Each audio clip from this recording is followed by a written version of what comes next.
Join us in the fight to restore liberty and American exceptionalism.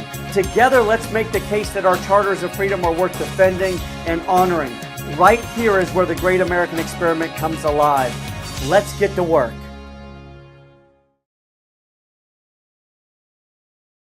So I want to let you listen to some clips here. But before we listen to some clips, let me just make one thing clear. When I was a prosecutor, I worked in Maricopa County for 12 years, and I was in our homicide unit, I was in our gang unit, and I really did enjoy my time. But it got old looking over your shoulder after a while. So I have to tell you about one of the last experiences that I had in a jury trial. We were selecting the jury. Anybody ever here been on a jury? Anyone? Yeah. So you know all about the jury selection process. It can be long and arduous. So we're selecting the jury, and there's a couple of ways to get rid of jurors. I mean, those of you that have sat on juries, you should know this. You are not selected. It's actually jury deselection. We get rid of all the people we don't want, and what's left over we keep. This is the truth. And so what happened here was we were doing what is called challenges for cause, which means based on the questioning of the juror, we do not believe that individual can be fair and impartial, and both sides, the prosecutor and defense, will argue back and forth about these ideas. Well, the judge started dismissing jurors while the jurors were present. So I got up and I said, "Judge, may I approach?" We approached, and I said, "Judge, what you're doing is illegal. You are not allowed to do that." She says, "What do you mean I'm not allowed to do that?" I said, "The rules say you can't do that.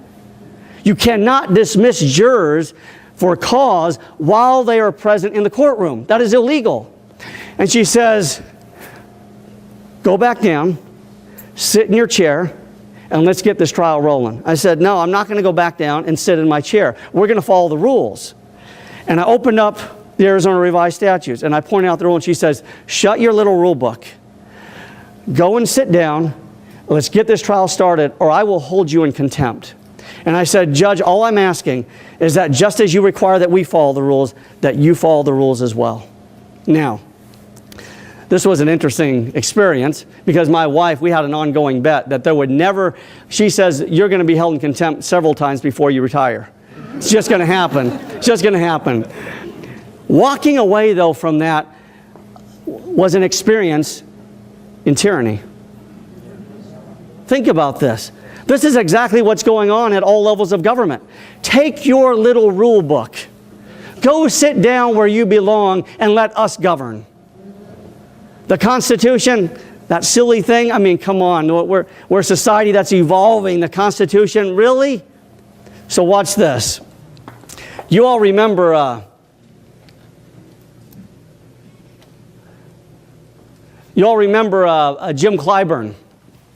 You heard of Jim Clyburn. He's a congressman out of South Carolina. Third highest ranking Democrat in the country. And he is interviewed by Andrew Napolitano. You know that little rule book? I want you to hear what he says about this little rule book. Now, I adjusted the master, so. Here, let's see if we...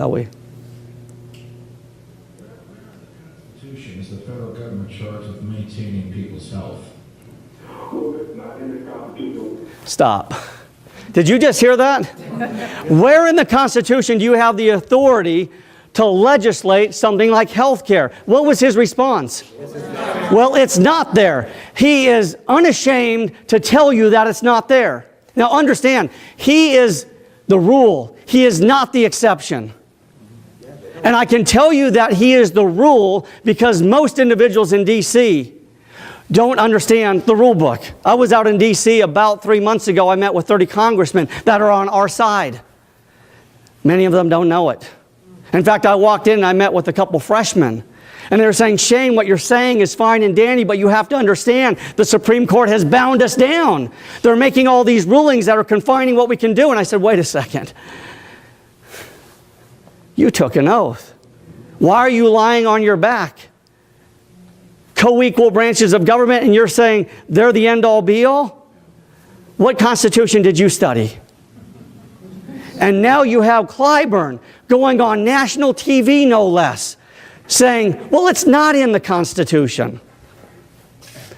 This is communism, folks.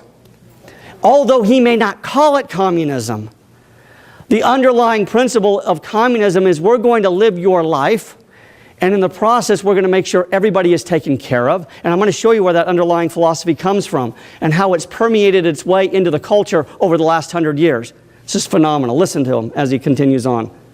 There's nothing in the Constitution that says the federal government has got anything to do with most of the stuff we do. The federal government got nothing in the Constitution to do with education. But I tell you what, if the federal government has not stepped into education, I don't think my parents have ever gotten one. My father was denied a high school education because of state law. The federal government has to step in. But you cannot do that to African Americans. Well, it was the federal courts that stepped in, thanks be to God, that caused you to get the education you did. But if the Constitution doesn't authorize the federal government to have a Department of Education or to take care of people's health care, what's the sense of having it? You took an oath to uphold the Constitution. You can't go outside the Constitution because you think it's a good thing to do without violating that oath.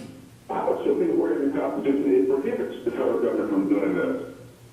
This is amazing. He starts out saying, most of the stuff we do in D.C. is not permitted by the Constitution or is not outlined. He goes on to say in this interview, you know what, Congress, we do all kinds of things. Ultimately, we'll let the Supreme Court sort it out. He goes on in this interview to say that. But this is an individual that has no regard for the rule of law.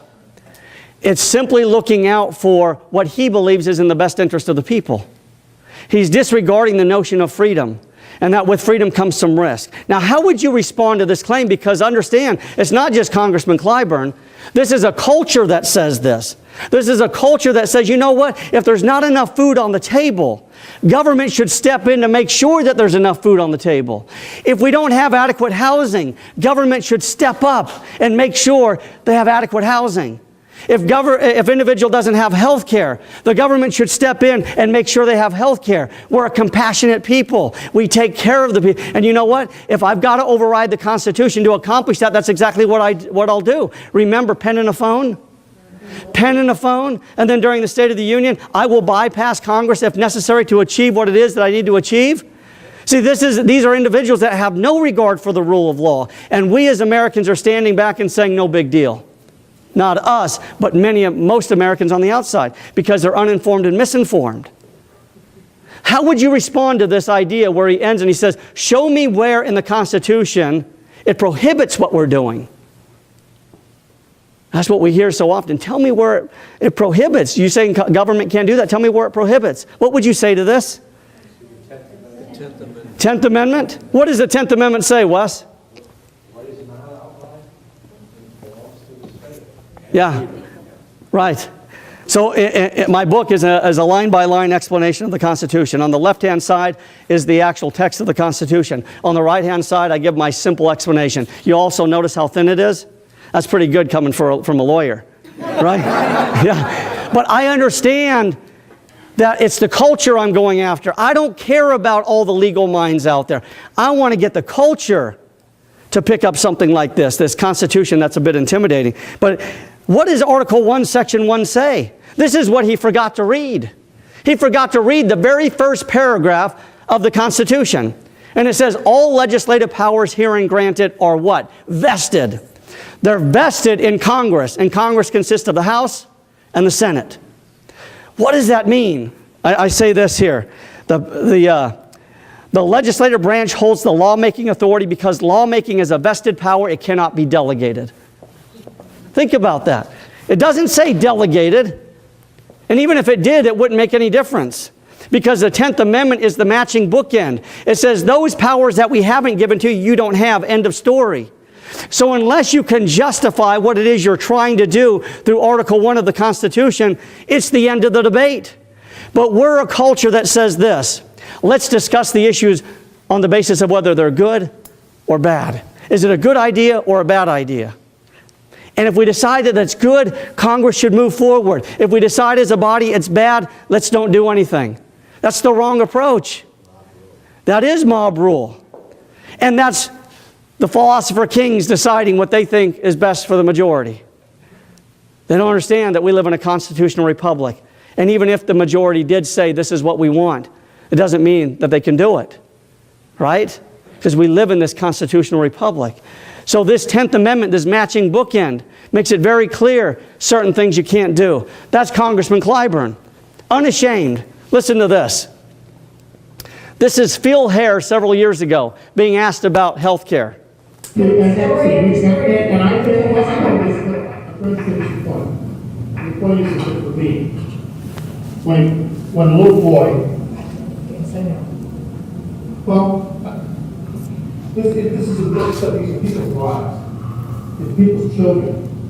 It's when you take your child to the hospital and you think it's really bad and your heart's thumping and thumping and thumping and thumping while you're waiting for the doctor to tell you what it is, and then the doctor comes out and says it's going to be okay, except you don't have insurance and you're stuck with a $10,000 or $15,000 bill and your heart starts pumping, and what am I going to do? I talked to a woman that does bankruptcy, a good friend of mine is an attorney. Monday before I left, I said to her, well, we've got to, where is the Constitution? I don't worry about the Constitution on this, to be honest. Check on, brother. What I care more about? I care more about the people that are dying every day who don't have health. You care more about that than the U.S. Constitution that you swore to uphold. I believe that it says we have the right to life, liberty, and pursuit of happiness. Okay. No, the Constitution doesn't actually say that. Life, liberty, pursuit of happiness. He's got his documents a little bit screwed up. Right, that's the Declaration of Independence. But see, this is a man who's saying, I don't worry about the Constitution when it comes to this particular issue. If you've taken an oath to uphold the Constitution, and you say it doesn't matter, what is your oath ultimately to? If you say the Constitution is outdated, and you've taken an oath, to what Constitution are you ultimately upholding? Right? They don't want to have that discussion. They don't want to have that discussion, and it's because we, the culture, are not demanding that discussion. Okay? Listen to this. Here's a Republican for you. You ready for this? Lindsey Graham.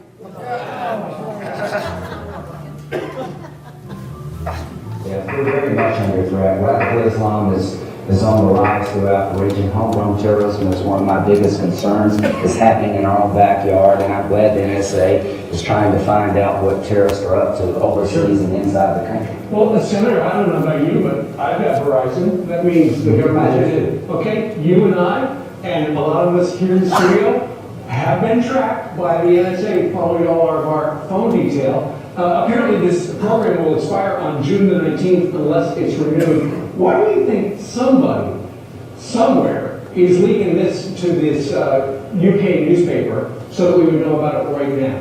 You know, that's a good question, but I'm a Verizon customer. I don't mind Verizon turning over records to the government if the government's going to make sure that they try to match up a known terrorist phone with somebody in the United States. I don't think you're talking to terrorists. I know you're not. I know I'm not, so we don't have anything to worry about.